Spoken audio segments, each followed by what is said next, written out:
சோதனையும் வேதனையும் என்ற தலைப்பில் தான் எழுதிய அர்த்தமுள்ள இந்து மதம் என்ற புத்தகத்தில் கவியரசர் கண்ணதாசன் கூறியிருக்கும் அற்புதமான பல தத்துவ கருத்துக்களை பற்றி தான் இந்த பதிவில் நாம் பார்க்க போகிறோம். அதை பார்க்கறதுக்கு முன்னாடி hi friends, I'm C Ilango. வணக்கம், welcome back to my channel. நீங்கள் இன்னும் நம்முடைய சேனலுக்கு சப்ஸ்கிரைப் பண்ணலைன்னா உடனே ஒரு லைக் போட்டு சப்ஸ்கிரைப் பண்ணி சப்போர்ட் பண்ணுங்க. வாங்க பதிவிற்குள் போகலாம். இந்த தொடர் கட்டுரை பற்றி எனக்கு ஏராளமான கடிதங்கள் வந்துள்ளன. பெரும்பாலான கடிதங்களில் வேதனையும் சோதனையும் விம்மலும் தொனிக்கின்றன. வாழ்க்கை என்பது இன்பமும் துன்பமும் கலந்ததுதான் என்பதை அறிய முடியாத பக்குவமற்ற இளம் உள்ளங்கள் தங்கள் ஏக்கத்தை வெளியிட்டிருக்கின்றனர். சில கடிதங்கள் திகைப்பளிக்க கூடியவையாகவும் இருக்கின்றன. உதாரணமாக, வடார்காடு திருப்பூரிலிருந்து ஒரு சகோதரி தனக்கு வேண்டிய வேறு ஒருவரது காதல் கவலையை வெளியிட்டிருக்கிறார். அந்த காதல் நினைத்து பார்க்க முடியாத ஒன்றாக இருக்கிறது. அந்த பெண் தனது பெரியப்பாவின் மகனை காதலிக்கிறாளாம். இந்துக்களின் அழுத்தமான பண்பாட்டின்படி இரத்த பந்த சகோதரனாகிய ஒருவனை அவள் காதலிக்க கூடாதுதான் என்றும், ஆனால் எப்படியோ இருவருக்கும் அன்பு அரும்பிவிட்டதென்றும் இது பூர்வ ஜென்ம தொடர்ச்சியாக இருக்கக்கூடும் என்றும் அவர் தெரிவிக்கிறார். இந்துக்கள் கற்பனை கூட செய்து பார்க்க முடியாத கெட்ட கனவு, தீய நினைவு என்றே நான் இதை குறிப்பிடுவேன். அந்த ஒருத்தி ஒருவனை மனப்பூர்வமாக காதலித்து விட்டால் வேறொருவனை அவள் திருமணம் செய்து கொள்வது அவளது கற்பியல்புக்கு களங்கமல்லவா என்று அவர் கேட்கிறார். நான் அப்படி நினைக்கவில்லை. இரத்த பந்தத்தை உணர்ந்து கொள்ளாத நினைவு காதலாகாது. ஆகவே அவள் வேறு ஒருவனை மணந்து கொள்வது தவறாகாது. இந்துக்களின் உறவு முறைகள் மிகவும் கண்டிப்பானவை, அர்த்தமுள்ளவை. அதிலே தோய்வோ மாறுதலோ இதுவரை ஏற்பட்டதில்லை. பங்காளி உறவும் மாமன் மைத்துனன் உறவும் வேறு வேறானவை. அவை இரத்தத்தை அனுசரித்தே உண்டாக்கப்பட்டவை. ஆகவே பண்புகட்ட நினைவிலிருந்து மீண்டும் வேறு திசையை தேர்ந்தெடுத்து கொள்வது ஒழுக்கத்திற்கு உயர்வே தவிர தவறாகாது என்பதை அந்த சகோதரிக்கு தெரிவித்து கொள்ள விரும்புகிறேன். இன்னொரு நண்பர் மகுடஞ்சாவடி தாழையூரிலிருந்து இவ்வாறு எழுதுகிறார். என் தாய் மாமனுக்கு 6 பெண்கள். அவர்களில் ஒருத்தியை நான் மனமாற விரும்புகிறேன். அவளும் என்னை விரும்புகிறாள்.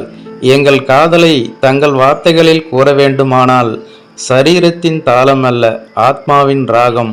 தாங்கள் குறிப்பிடும் நற்குடியைச் சேர்ந்தவள். அதைவிட மேலாக நைந்து போன உறவை மீண்டும் ஏற்படுத்த என் தாயே அப்பெண்ணை மருமகளாக்க பெரிதும் ஆவலாய் உள்ளார். ஆனால் என் சோதனை என் தந்தையிடம்தான் ஆரம்பிக்கிறது. என் தந்தை அவருக்கும் என் மாமாவிற்கும் முன்பு ஏற்பட்ட மனஸ்தாபத்தை காரணமாக வைத்து என் மாமாவின் பெண்ணை திருமணம் செய்ய அனுமதிக்க மறுக்கிறார். அதைவிட பெரிய அதிர்ச்சி என்னவென்றால், என் மாமா வீட்டிற்கு பக்கத்து வீட்டிலேயே ஒரு பெண்ணை எனக்கு திருமணம் முடிக்க ஏற்பாடு செய்கிறார். அவர் பார்க்கும் பெண்ணும் தங்கள் கூற்றுப்படி நற்குடி பெண்தான். நானும் கண்டு பேசியிருக்கிறேன். நல்ல அழகு, நல்ல குணம், நல்ல ஒழுக்கம் நிறைந்தவள்தான். நீங்கள் கூறுகிறீர்கள், பெற்றோர்கள் பார்த்து மகனுக்கு பெண் கேட்க வேண்டும். அவர்கள் பெண்ணின் குலம் கோத்திரம் அனைத்தையும் ஆராய்ந்து பார்த்த பிறகுதான் பேசி முடிக்கிறார்கள் என்று. என்னை பொறுத்தவரை என் தாயும் தந்தையும் இருவேறு பெண்களை எனக்கு பேசி முடிக்க விரும்புகிறார்கள். அந்த 2 பெண்களுமே நீங்கள் எத்தனை பெண்களை சிபாரிசு செய்கிறீர்களோ அத்தனை தகுதிகளும் உடையவர்களே. ஆனால் என் மனம் என் மாமாவின் பெண்ணைத்தான் நாடுகிறது. என் தந்தையோ அதற்கு சிறிதும் இணைய தயாராயில்லை. அவரை மீறவும் எனக்கு தைரியம் போதவில்லை. அம்மாவை புறக்கணிக்கவும் என் மனம் இடம் தரவில்லை. நான் அழுகிறேன், குழம்புகிறேன், துடிக்கிறேன். இந்த சூழ்நிலையில் தங்கள் கவிதை ஒன்று ஞாபகம் வருகிறது. நதியினில் வெள்ளம், கரையினில் நெருப்பு, இரண்டிற்கும் நடுவே இறைவனின் சிரிப்பு. எனவே எனது இந்த கடிதத்திற்கு தாங்கள் தயவு செய்து கொஞ்சம் மதிப்பு கொடுத்து என்னை இந்த இக்கட்டான சூழ்நிலையிலிருந்து விடுவிக்கவும், நான் எவ்வாறு நடந்து கொண்டால் பிரச்சனை தீரும் என்பதற்கு வழிகாட்டி தாங்கள் பதிலளித்தீர்களானால் எனக்கு வழிகாட்டிய கண்ணனாகவே தங்களை பூஜிப்பேன் என கூறி என் கடிதத்தை முடிக்கிறேன். இந்த நண்பரின் துயரம் எனக்கு புரிகிறது.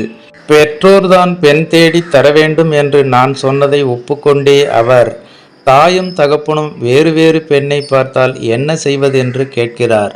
அப்போது விஷயத்தை புல் பெஞ்சுக்கு விட்டுவிட வேண்டும். அதாவது இருவரும் ஒரு நீதிபதியாக அமர்ந்துவிட வேண்டும். எந்த பெண்ணுக்கு இவருடைய ஓட்டு விழுகிறதோ அந்த பெண்ணுக்கு 2 ஓட்டு விழுந்துவிட்டதாக அர்த்தம். மெஜாரிட்டியை நம்புகிற ஜனநாயகத்தில் இத்தகைய முடிவுதான் சரியானது. பொதுவில் தங்களது காதல் துயரங்களையும் வேறு பல துயரங்களையும் ரசிகர்கள் வெளியிட்டிருக்கிறார்கள். நான் கடவுளை மனதார நம்புகிறேன், எனினும் எனக்கு துயரத்தின் மேல் துயரம் வருகிறதே, என்ன செய்ய என்று தஞ்சாவூரில் உள்ள ஒருவர் கேட்கிறார். எப்பொழுது நமக்கு துயரம் தொடர்ந்து வருகிறதோ அப்பொழுதே நாம் இறைவனின் பார்வைக்கு இலக்காகி இருக்கிறோம் என்றுதான் அர்த்தம். வாரியார் சுவாமிகளும் அதைத்தான் கூறினார். சோதனை அதிகமாக இருந்தால் சுகம் பெரிய அளவில் வரப்போகிறது என்று அர்த்தம். உண்மையான பக்தனைத்தான் இறைவன் சோதிக்கிறான். திருடர்களை அவர்கள் இஷ்டம் போல் போகவிட்டு தண்டனைக்கு ஆளாக்குகிறான். பக்தர்களை பரமன் சோதித்து இறுதியில் சிறந்த அருள் வழங்கியதாக நமது புராணங்களில் உள்ளன. முதலில் சோதனைகளாலே மனம் மரத்து போய் பக்குவம் பெற்று விடுகிறது. பக்குவம் வந்த பின் கைக்கு வரும் எந்த லாபமும் தலைமுறைக்கு தொடர்ந்து வருகிறது. வீண் ஆரவாரங்கள் ஆர்ப்பாட்டங்கள் அடிபட்டு போய் நிதானம் வந்துவிடுவதால் பெரிய நன்மை வரும்போது ஆணவமோ அகந்தையோ வருவதில்லை. உள்ளம் அதை அமைதியாக வரவேற்கிறது. சோதனைகளின் பலனாக கிடைத்த அடக்கமும் பணிவும் அதிகமாகின்றன. சோதிக்கப்பட்ட மனிதன் பிறகு பலருடைய மரியாதைக்கும் உரியவனாகிறான். ஆகவேதான் நல்லவனை மிக நல்லவனாக்குவதற்கு வேதனையும் சோதனையும் இறைவன் தொடர்ந்து வழங்குகிறான். நண்பா, வருகின்ற சோதனைகளையெல்லாம் தாங்கி பார்க்க வேண்டும். ராசி மாறும்போது, ஜாதகத்தின் நல்ல நேரம் தோன்றும் போது அதன் பலன் தெரியும். நிழலருமை வெயிலிலேயே நின்றறிமின் ஈசன், கழலருமை வெவ்வினையில் காண்மின் என்றார்கள். விழுந்தவன் விழுந்து கொண்டே இருந்து வாழ்ந்தவன் வாழ்ந்து கொண்டே இருந்தால் இறைவனின் இயக்கம் சரிவர இயங்கவில்லை என்று பொருள். ஆனால் விழுந்தவனுக்கு எழுச்சியையும் எழுந்தவனுக்கு வீழ்ச்சியையும் மாறி மாறி நான் காண்கிறேன். இந்த எழுச்சியும் வீழ்ச்சியும் தான் இறைவன் இயங்கிக் கொண்டிருக்கிறான் என்பதை குறிக்கின்றன. பிறந்துவிட்ட ஒவ்வொரு மனிதன் ஜாதகமும் இறைவனாலே கணிக்க பெறுகிறது. வேறு வேறான பாதைகளும் வாதைகளும் இறைவனை நினைக்க வைக்கின்றன. மனிதனை பிரக்ஞையோடு வைத்திருப்பதற்குத்தான் இறைவன் ஒவ்வொருவருடைய விதியையும் மாற்றி மாற்றி அமைக்கிறான். விதியும் பூர்வ ஜென்மமும் ஒன்றோடொன்று தொடர்புடையவையாக இருப்பதற்கு காரணமும் இதுதான். ஆகவே சிக்கல் நேரும் போதெல்லாம் கண்ணா என்றோ கந்தா என்றோ ஒருமுறை அழைத்து அதை தாங்கிக் கொண்டு அமைதியடைய வேண்டும். துன்பம் வரும்போது சிரி, அதற்கு அடுத்தாற்போல வருவது துன்பமாக இருக்காது என்று வள்ளுவன் அறுதியிட்டு கூறினான். இந்து மதம் வேரூன்றியுள்ள இந்தியாவில் காலநிலையின் மாறுபாட்டு கணிதத்தை நாம் பார்க்கிறோம் அல்லவா? கோடைக்கால வெயிலால் காய்ந்து போன ஏரிகள் மாரிகால மழையால் மறுபடியும் நிரம்பவில்லையா? காலம் ஒரு நாள் மாறும், நம் கவலைகள் யாவும் தீரும். என் வாழ்க்கையிலே கூட பல நேரங்களில் துன்பம் தாங்காமல் தற்கொலையை பற்றி நான் சிந்தித்ததுண்டு. அது நடக்காமற் போனதற்கு காரணம் என்னாலும் ஏதோ ஆகும் என்று இறைவன் எழுதியிருப்பதுதான். பலமுறை தற்கொலைக்கு முயன்ற ராபர்ட் கிளைவ் இந்தியாவையே ஆளக்கூடியவனாக வந்து சேரவில்லையா? வாழும் மனது சில நேரங்களில் சஞ்சலிக்கும். போதுமே இந்த கஷ்டம் என்று தோன்றும். போய் சேர்ந்து விடலாம் அவனிடம் என்று எண்ணும். குழம்பும் புலம்பும் தவிக்கும் தத்தளிக்கும்.